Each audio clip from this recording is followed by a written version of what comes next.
The president is considering several tax reductions, including a payroll tax cut to stimulate the economy. President Trump told reporters he was open to the move following heightened economic concerns amid the ongoing trade war with China. In addition to cutting payroll taxes, Trump said he was thinking about unilaterally reducing capital gains taxes, which would mostly benefit the wealthy. Here to give us some insight into what exactly is happening right now with the economy and also how these potential moves would impact Americans is Professor of Economics and co-founder of Democracy at Work, Professor Richard D. Wolff. He joins us now via Skype. Professor, great to see you, sir. Thank you. Glad to be here. Just to start with, give us a kind of high-level overview of the state of the American economy, if you would. Well, the problem about the American economy, and it is a very troubled, problematic economy, is that the leadership, which is typical, wants everybody to believe everything is in great shape and says so over and over again. But the reality is that it isn't. And the reality is that the world economy, upon which the United States depends more than at any time in its history, by that I don't just mean China, but also Europe and the rest of the world, are having enormous difficulties, partly because our economic system has economic downturns every 4 to 7 years, and we're due for one, but just as much because of the turmoil in the world economy created by the aggressive tariff and trade wars mounted by the administration in power now. And the result is everywhere two things that are really hurting. One, an enormous uncertainty. No business can figure out what to invest, where to invest, how much to invest, all the rest, because there's just too many variables subject to too many tweaks that upset everybody. And the second thing is the tariffs hurt everybody, the Chinese and us and the Europeans and so on. And so there's everywhere a decline.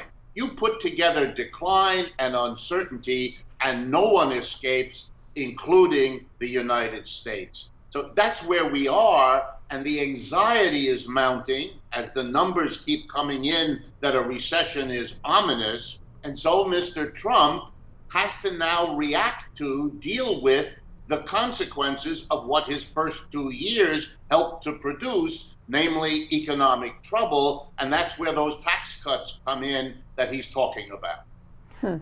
But talking about the global economy, I mean, you're putting all of this emphasis on the American economy and some of the things that are going on here, which it is being disputed right now from Janet Yellen and the Bank of America CEO on whether or not the recession is actually coming. But we're actually seeing a lot of the concerns in the markets coming because of Japan and Asia economies slowing down, because of the European Union and some of the things that are going on with Brexit. Can you kind of take us through this? It's not just the U.S. that this is happening to. I mean, what we're reacting to is kind of global circumstances.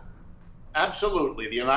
My point is only that the United States cannot imagine itself abstracted from that or separate from that or a mere observer of all of that. We are involved, we are culpable, and we are enmeshed in all of that. So a couple of examples. The German economy, let's start with that. That's the most important and biggest powerhouse of all of Europe. One of the great export economies in the world that everybody else depends on. They've now had 1 quarter of recession, of decline of their total output of goods and services, and their central bank predicts that this coming quarter that we're in now will show the same result. Why?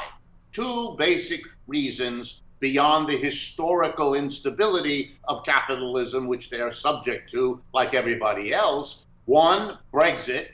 The British decision with Mr. Boris Johnson now hurtling towards a leaving of the rest of Europe creates enormous tensions for everybody in Europe. And the war between the United States and China, so far a trade war and a tariff war, everybody crossing their fingers it doesn't become worse. These things are plunging the Germans into a recession, which in turn will mean they can't buy from the United States what they used to. They certainly will not be investing in the United States under these circumstances the way they used to. And so it ramifies. And I could tell the same story about Japan, the same story about the desperate decisions in Brazil, for example, literally to burn down the Amazon in the hopes of holding on to the economic situation without which that government cannot survive. So you have it everywhere, and it's impinging on the U.S. Professor, let's talk specifically about China. I mean, there are a lot of reasons for the deindustrialization of America, for so many middle-class jobs to have gone away, so many union jobs to have gone away, but certainly one part of that story is the opening up of China. So what should our policy towards China be? I think the answer lies in our own history if we just understand and use it.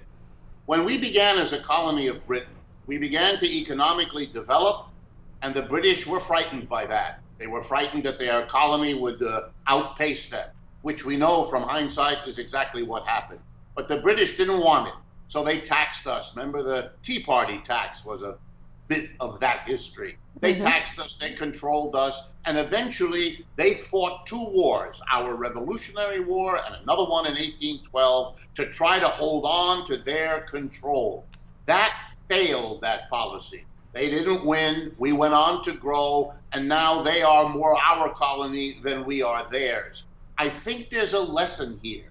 China is a powerhouse, it's developing. It has been developing for 40, 50 years. That's not going to change. If we continue to try to control, to limit, to punish, we are going to, A, risk the same war emerging, which is unthinkable in our time, and number two, we have the same poor chance of success. It would be much wiser to accommodate, as indeed Britain and the United States were able to do after those wars. Maybe this time we can learn, not go through the wars, and agree to do what is logical between developed economies. You specialize on some products that you're better at. We specialize at other products that we're able to develop. And let's work together, sort of like Britain and the United States did, rather than in this unworkable, adversarial, and very dangerous relationship we have now. How then do we end this sort of race to the bottom in terms of wages, working conditions, and labor standards? I mean, you know, this is an impossible question to answer in just a couple minutes in a segment here, but how do we rebuild the middle class without sort of changing some of our approach to trade vis-a-vis China and other places? I think, again, we have to take a page of history. After World War II, the United States was the dominant economy in the world. Every other major economy, the Japanese, the Germans, the Europeans, were in tatters. We were the dominant player. We produced the best goods. We produced them at the best price. Nobody else could compete. Every one of those countries, Germany, France, Italy, Japan, you name it, China, India, had to figure out how, in a world dominated by the United States, they could find those things which they could produce either better or cheaper and thereby find their place in the world economy. So we stopped buying Chevys and Fords and learned to love Toyota and Nissan, etc. We have to do that now too. We're not the dominant player anymore, alone at the top of the hill the way we were. We have to find, like every other country, those goods and services which our workers can produce at a decent income and a decent wage. What was achieved in all of those other countries when the US was on top is perfectly possible for us to achieve now that we're in a multipolar world and have to accommodate a world economy that is not at our beck and call, no matter what the fantastic imagination of Mr. Trump and his advisors might lead them to think. All right, Professor Wolff, thank you so much. Great to have you on the show today. Thank you. My pleasure. Next on Rising, as we are reminded seemingly every hour, we're sometimes the ones reminding you 2020 is approaching quickly. And candidates across the aisle are lining up to flip Senate seats. Intercept reporter Akila Lacey shares an update on the field as Rising rolls on.